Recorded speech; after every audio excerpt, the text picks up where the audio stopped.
Hi everyone, this is Cherry Enchantress with Pixie Dust Tarot, and this is your daily dust for Sunday, July 9th, if you're watching in real time, but it can also be for whenever you stumble upon it.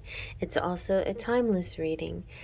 This is part of a series I'm doing for the month of July for romantic and love themed decks.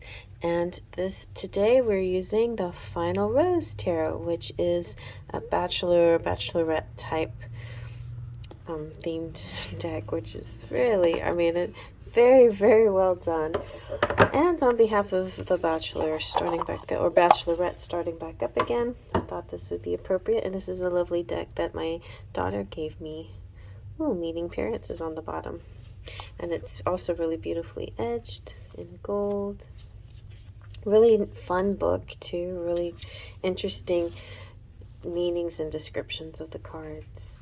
Okay, so let's see what we have. We're going to get a 3-card collective message for you on this day, whenever you're watching it. I'm meant to see, I film a day ahead of time, but sometimes I'm waiting for the video to finalize, and then I forget to switch it to public. And that's what happened this morning. Alright, so some of you are catching today's message a little bit late. But I did film it a day ahead of time. Okay, let's see. It's all the same, right? Past, present, and future. It's all the same thing. Okay, here we have, King of Flutes, the single dad. Nice. I was interrupted by somebody at the door selling tamales, so I don't know if that has anything to do with this reading, but tamales, hot tamales. We also have the producer. I feel like there's 2 cards in this one, but nope, just one. The producer. It's like the magician. Okay. Interesting. Single dad producer. And then we have the 8 of Mirrors. This is in your head. Okay. Let's zoom on in and see what we get.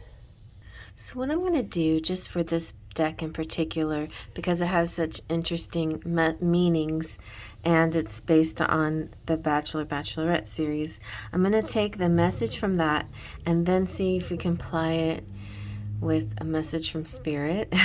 And first of all, the King of Flutes, King of Cups, is kind of our mainstay. He's kind of father or boyfriend figure, husband, strong but also sentimental.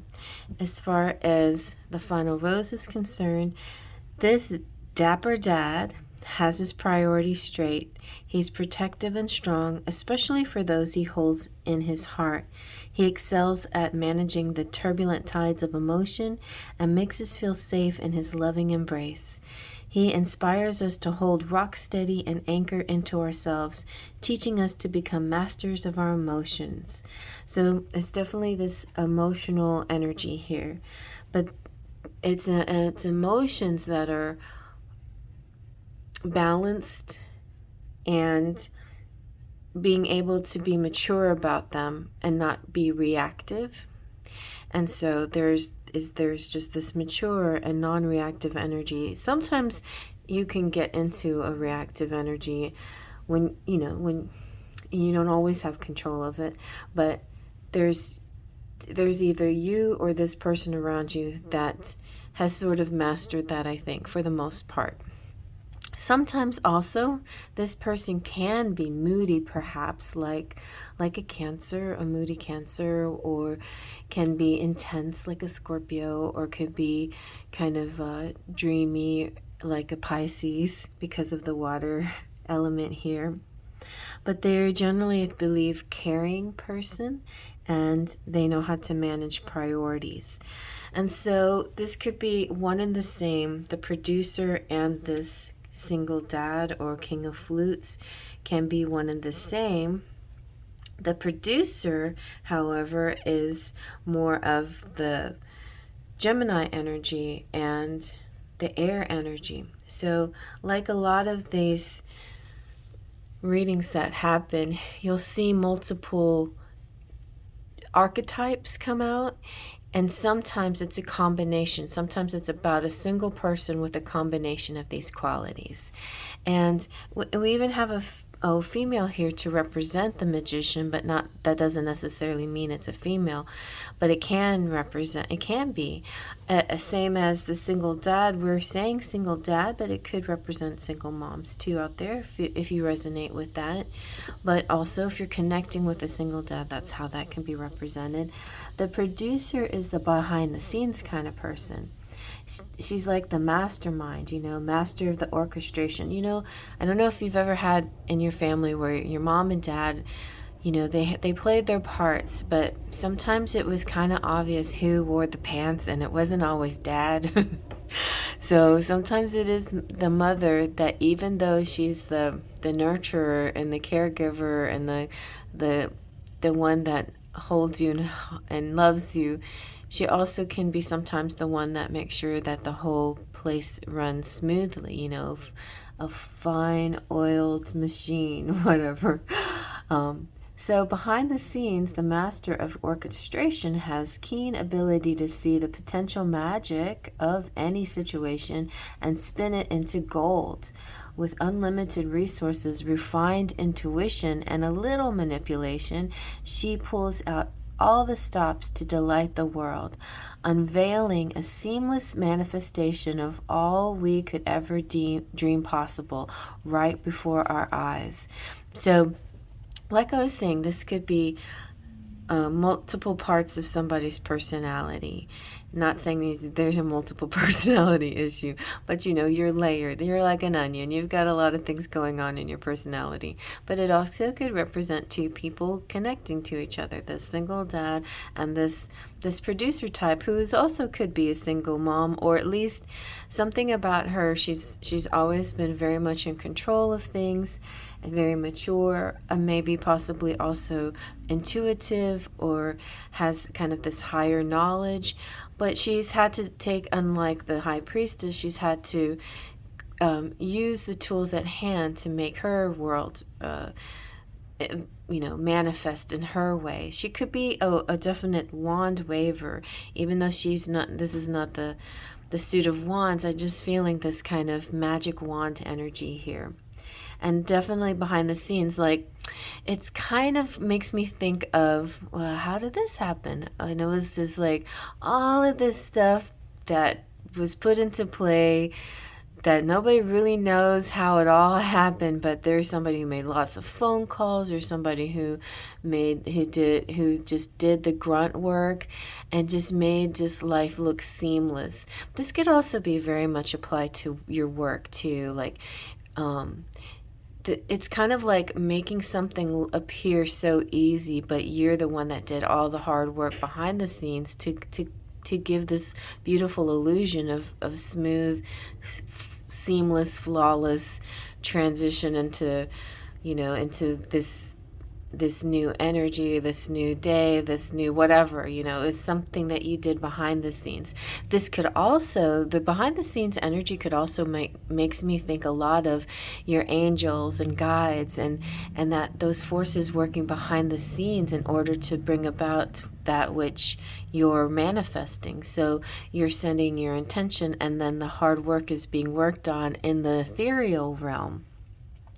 So it's definitely about resourcefulness and magic and creation, and sometimes orchestration. So orchestration and manipulation could be like the shadow side of this situation. It can, just like I'm going to go Star Wars on y'all, but Emperor Palpatine, he orchestrated something. He put into place some thoughts and ideas and infiltrated people's minds in order to manipulate and to change things to his favor, to his benefit.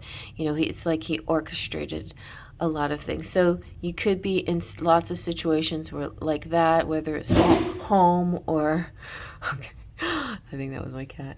Home or school or romance based, where somebody might feel, it may feel like somebody's orchestrating something, but be open-minded about that, because it doesn't necessarily have to be manipulation. It could be just somebody who is just trying to get things done in a very seamless way, and maybe they like happy surprises, like they like to happily surprise you.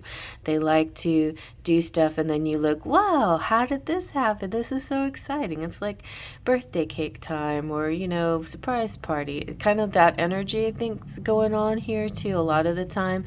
But also, that person that likes to do like the happy surprises, sometimes, whether it's you or somebody else, sometimes may have a fear of people seeing the process that they have to go through, and they just want you to see the outcome.